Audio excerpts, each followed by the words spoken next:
Jadi kunci kesuksesan itu ada sama salawat, Bu. Sampai dalam riwayat, orang yang salawat tuqda hawaijuhu, Allah akan penuhi hajat-hajatnya. Orang yang baca salawat, Pak, hajatnya, kita punya hajat kan banyak nih, minta sama Allah kan banyak. Lewat salawat itu hajat akan dipenuhi. Bahkan salawat itu mampu merangkum keinginan yang kita tidak bisa sebutkan kepada Allah Subhanahu wa taala. Kita kalau sholat kan doa sama Allah, kita minta kepada Allah, permintaan kita banyak enggak? Banyak, kita nggak bisa ngitung, Pak, nggak bisa ngitung, banyak kita nih ya. Dengan sholawat itu semuanya dirangkum oleh sholawat, segala permintaan kita akan dikabulkan oleh Allah Ta'ala. Masya Allah. Hajat kita dipenuhi, dosa diampuni, Masya Allah. Keinginan kita dikabulkan, sumpah-sumpah hilang. Ini sholawat, Pak, ini sholawat. Jadi sholawat itu bukan saja barometer daripada sebuah mahabbah, tapi sholawat itu memberikan keuntungan baik dunia maupun akhirat. Orang yang ahli sholawat ini punya beberapa keistimewaan.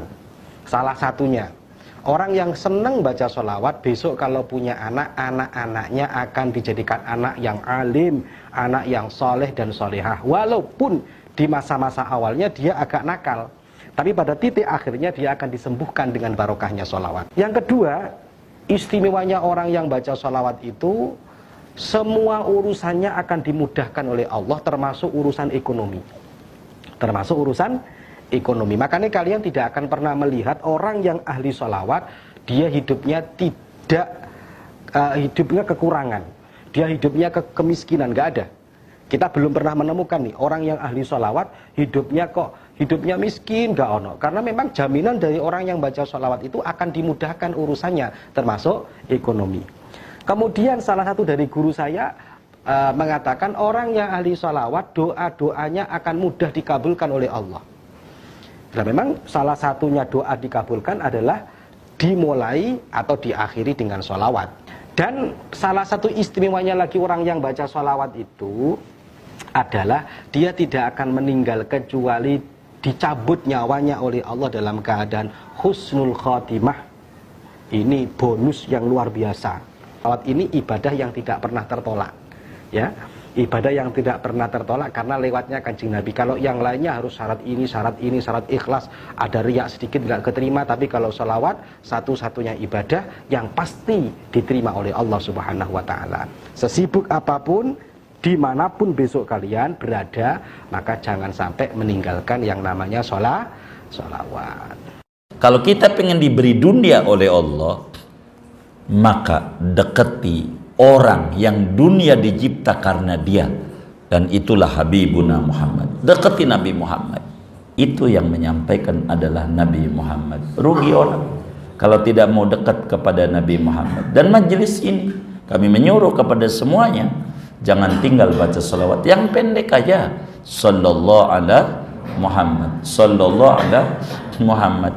Syekhona Khalil, ulama besar, murid Syekh Nawawi Al-Bantani, makamnya di Bangkalan. Gurunya Ki Hasyim Asy'ari juga nyuruh baca sallallahu Muhammad 1000 dah sehari, biar di antara faedahnya Anda hidup tenang, jalan rezekinya enggak susah-susah amat dalam hidup. Di Lirboyo Yai Makhrus itu sampai nyuruh itu 1000 gitu semuanya. Maka kita harus mendekat kepada Nabi Muhammad. Nabi Adam aja, Nabi Adam paham di dalam hadis yang diriwayatkan oleh Imam Al-Hakim dalam kitab Mustadrak, dan beliau mengatakan hada sahihul isnad, hadis ini sahih. Nabi Adam bilang, Allah bihaqi Muhammadin antagfiroli, Tuhan demi keagungan orang namanya Muhammad, ampuni saya punya salah. Nabinya belum dicipta, sampai Allah tanya, dari mana kau tahu Muhammad? Orangnya belum gua racik, cipta aja belum. Begitu baru nurnya.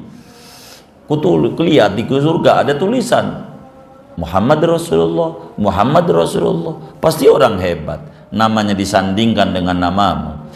Begitu. Dah saya yakin kalau yang disampingin dengan presiden pasti wapres. Paling nggak kan begitu ya kan? Orang hebat lah yang kayak begitu. Begitu. Ini pasti orang hebat. Maka saya minta dan keagungan orang hebat yang namanya Muhammad. Maka rugi orang yang tidak mendekat kepada Nabi Muhammad. Kenapa Nabi Nuh selamat? Di dalam diri Nabi Nuh kala itu ada Nur Muhammad. Kenapa Nabi Ibrahim nggak kebakar? Dalam dirinya ada Nur Muhammad. Kalau kita pengen hidup nggak kebakar, nggak stres, dagangan kita nyantai, hidup kita nyantai, jangan jauh dengan Nabi Muhammad. Bagaimana caranya? Banyakin baca sholawat.